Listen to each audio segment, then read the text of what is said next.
Good morning, ladies and gentlemen. Welcome back to another episode here on African Confessions. The following story that you're going to be listening to, it comes from a translation of a message that I received. And the translation of that message, it reads like this. Hello, how are you? Can you please post my own story as hidden identity? You can call me Ruvimbo, not my real name. This is what I did so that I can become rich, but now I feel as if I am a monster. I grew up here in Chadcombe, in Harare. I was raised in a struggling family, but today I am the one who is controlling the wealth of the entire generation. I own a house in Borodale and I do drive luxury cars and I live the life that I only once dreamt of, but my money, it is not clean money at all.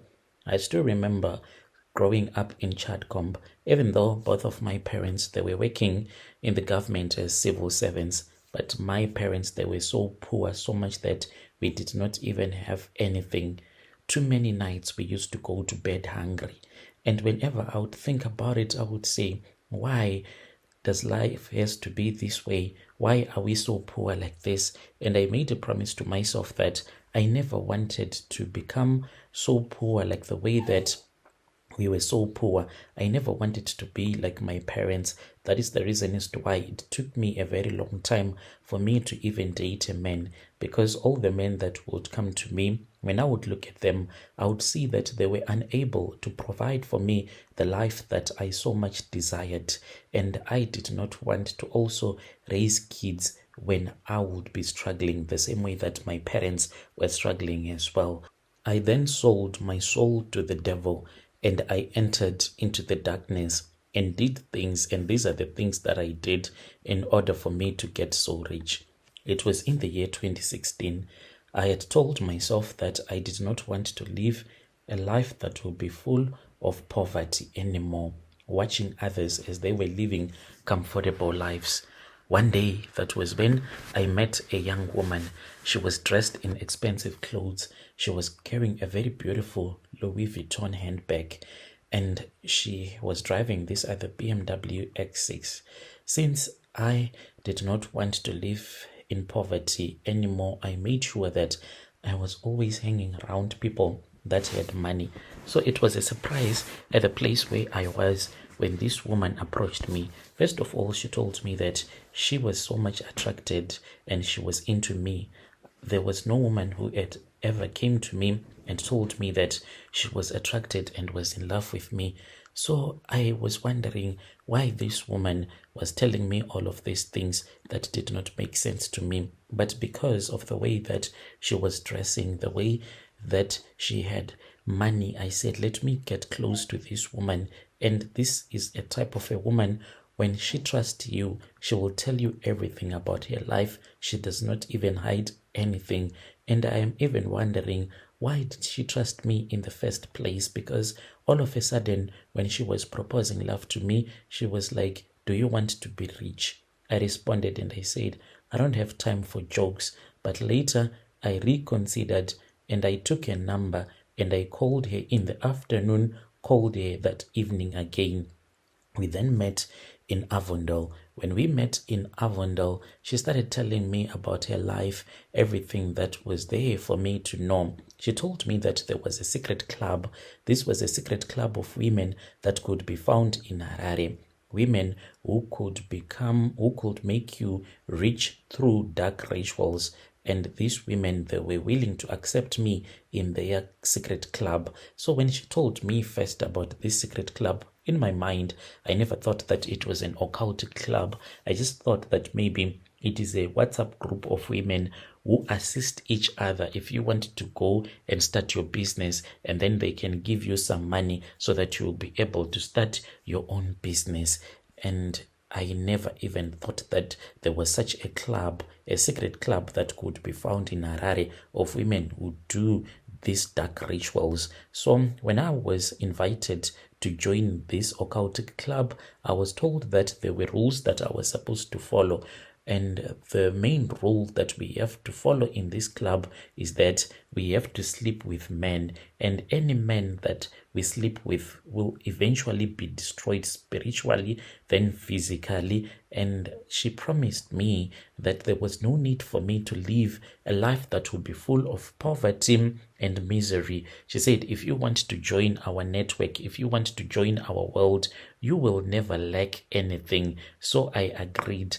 We then started targeting men using our bodies. I was using my body as a weapon. The other women, they were already used to it, but they were training me. In my first month, I was given an oil. This oil, they told me in brackets that it is called a life eraser. I was told that if you apply this oil, any man that you sleep with, any man that will touch you will never forget you, but he will lose everything in his life.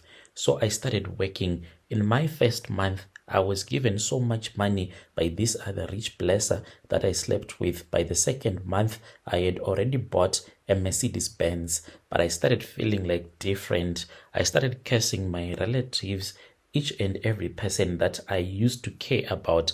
I started cursing that person, destroying my own family. I felt like the money that I was getting was not enough and I needed to do more. It was in 2018 that was when I went home to the villages and I hunted for a rabbit using some charms that had been given to me after I had cooked this rabbit, put some charms, and I gave it to my brother. To this very day, I sleep with my own brother against his own will. Spiritually, I do so as well as physically, and he has no memory of him sleeping with me, his own biological sister. Those are part of the rituals as well. So none of my relatives today are financially stable.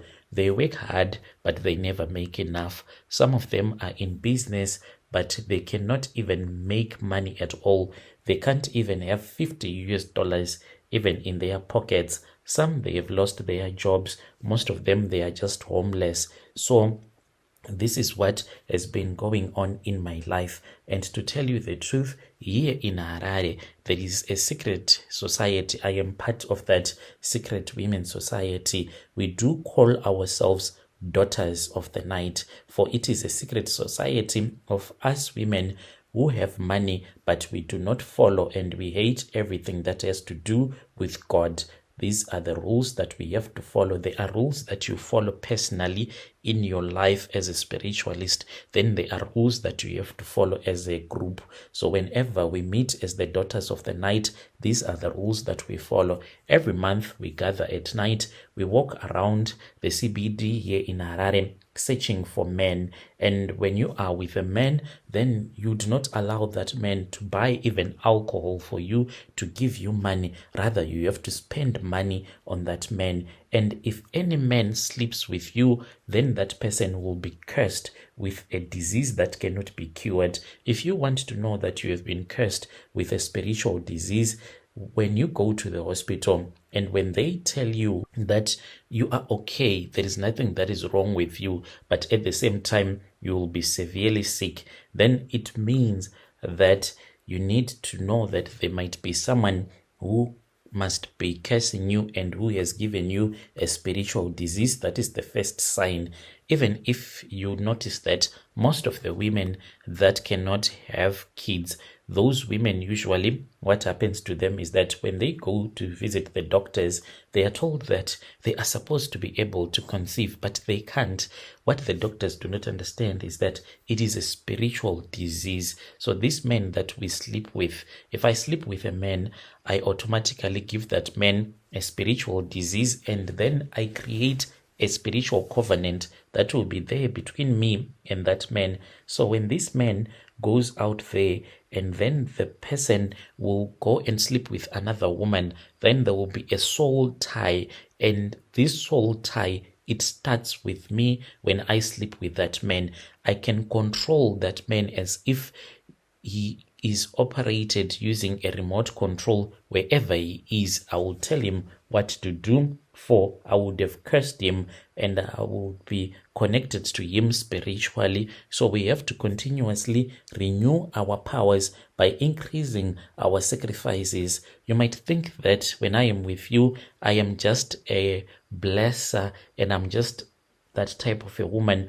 who just wants to have fun with you, who is bored and wants you to give me a good time by buying you alcohol, not even demanding everything, the kind of a girlfriend that every man wants. But if you do not know, if your eyes are not spiritually open, you will never know the truth, and you will never have any idea what will be happening behind the scenes. So there are other things that I have been doing as well. As for my relatives, I have cursed them with the spirit of poverty. In order for me to enjoy life, my relatives, they are supposed to suffer. So this might be a warning. If you want to see that someone is stealing your wealth, have you ever lived in a house where the house is infested with cockroaches? And if you want to know that someone is stealing your money, if you suddenly see cockroaches infesting your house without a reason, then someone is stealing your wealth. Someone has put you in a ritual, like I did to my relatives. Wherever they go to, even if they start to live in a house where there were no cockroaches, all of a sudden there will be an infestation of cockroaches.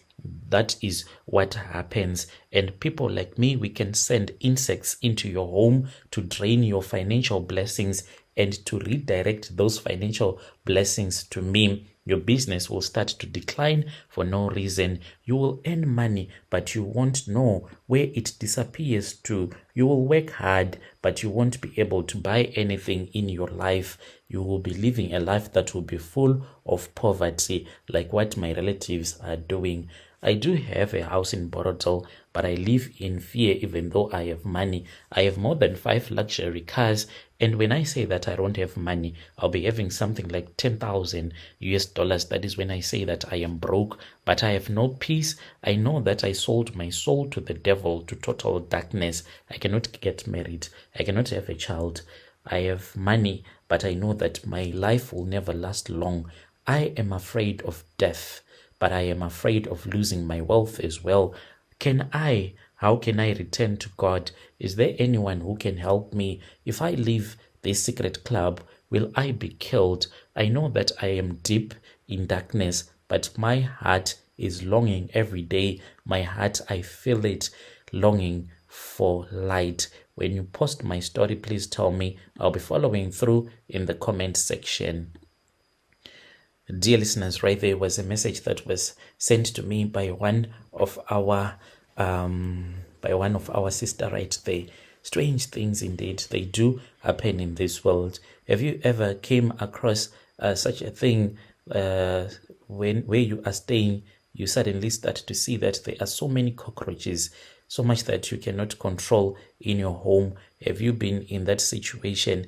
If so, you can come to my inbox and then you tell me your own side of the story so that we can see if this woman, if what she is telling us, if it is the truth or not. She is saying that in order for you to see that there is someone who is stealing your blessings, usually what happens is that you'll start to see a lot of cockroaches, for they are a sign of poverty. Strange things indeed, they do happen in this world.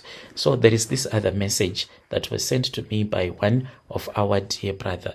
The message reads like this. Hello, Brother Nashi, how are you?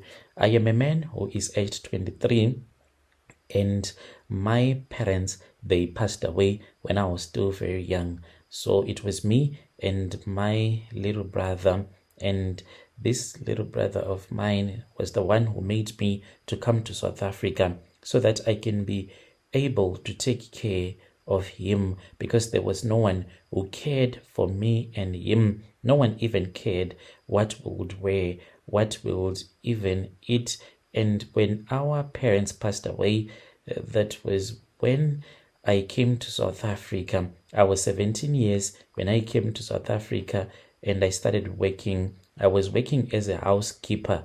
So each and every time when I would go back to my mother's village, I would see that they were not treating my little brother so well. They were always abusing my little brother. So when my grandmother was still alive, he was okay.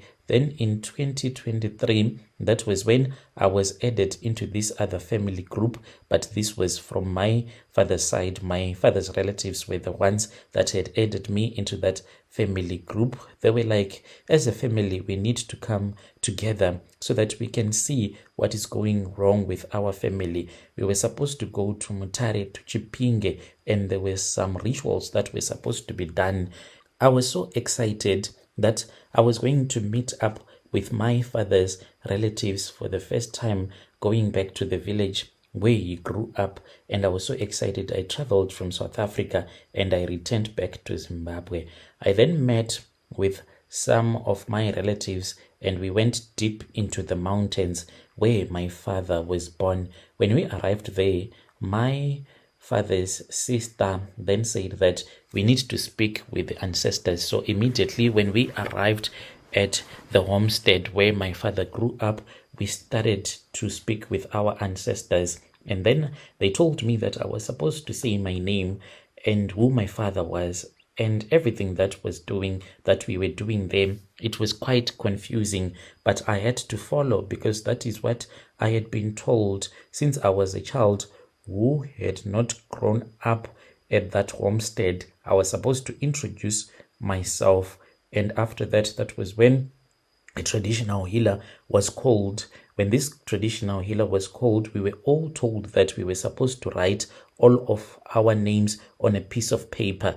This piece of paper, we left it in one of the rooms, and then I was told that I was born with natural good luck, so that I can just have money, just natural luck that God had given to me. And this traditional healer then said, you should come to my place and then I will tell you each and everything that you are supposed to do. Unfortunately, I could not go to that traditional healer's house. That was when I returned back to South Africa, and strange things started happening when I came back to South Africa.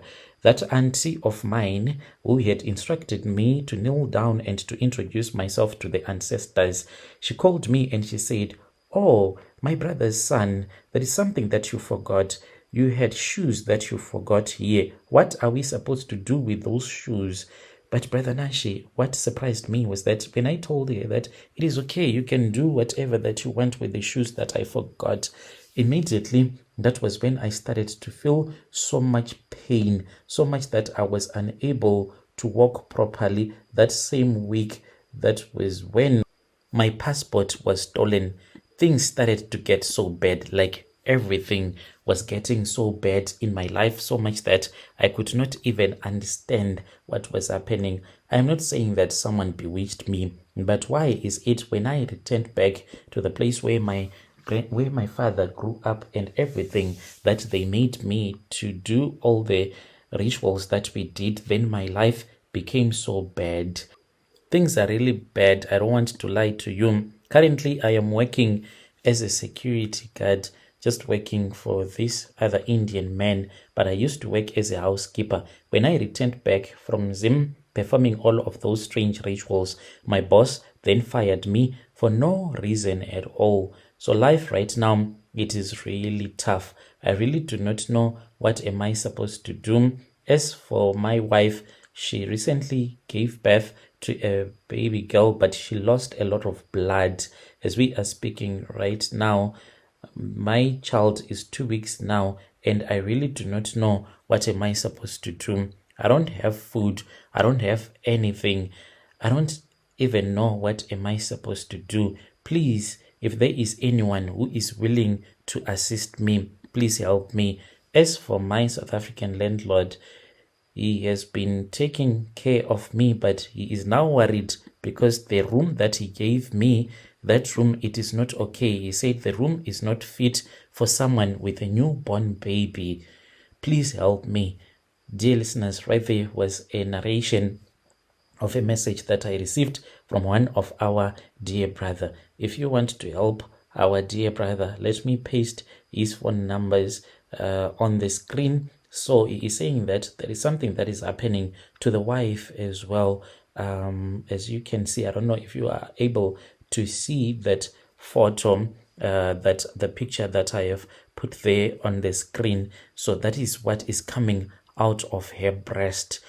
And even at the clinic, they have advised her not to breastfeed the child anymore. And this is a newborn baby. Let us try to assist our dear brother. Did you grow up without knowing your father? And then when you were all grown up against your mother's wishes, then you start to search for your father. And then when you have met him, your life becomes so bad. Has something like that ever happened to you? If it happened to you, you can come to my inbox and then you tell me your own side of the story. This is not the first person who has given me such a confession. There was one brother as well who once told me that he had a good business. He used to go to Zambia. He used to buy fish in bulk, and his life was perfect. When he spoke with me, he said, my life was perfect, Brother Nashi. I had a house that I had bought in Harare. I had a car. I had a small truck as well that we were using in our business, me and my wife. And then when we went to Mashingo, where my mother and my father grew up in, because they grew up as orphans, and then they returned back to the village where their parents grew up in. Then they were taken to the graveyards and they were made to sweep on top of the graves, and then they were taken back to the homestead where they were told to sweep some old mud houses that had already crumbled to the ground, and they were told to sweep them, just to sweep, not to make them clean, but just to sweep. And the funny thing, he said, when they were done sweeping, one of their aunties came with a small plastic and took the soil, because they were told to heap the soil in one place, and then the soil was taken and placed in a plastic bag. Where this soil was taken to, no one even knows. And when he returned back to Harare, things got so bad that man, he lost the business, he lost the house.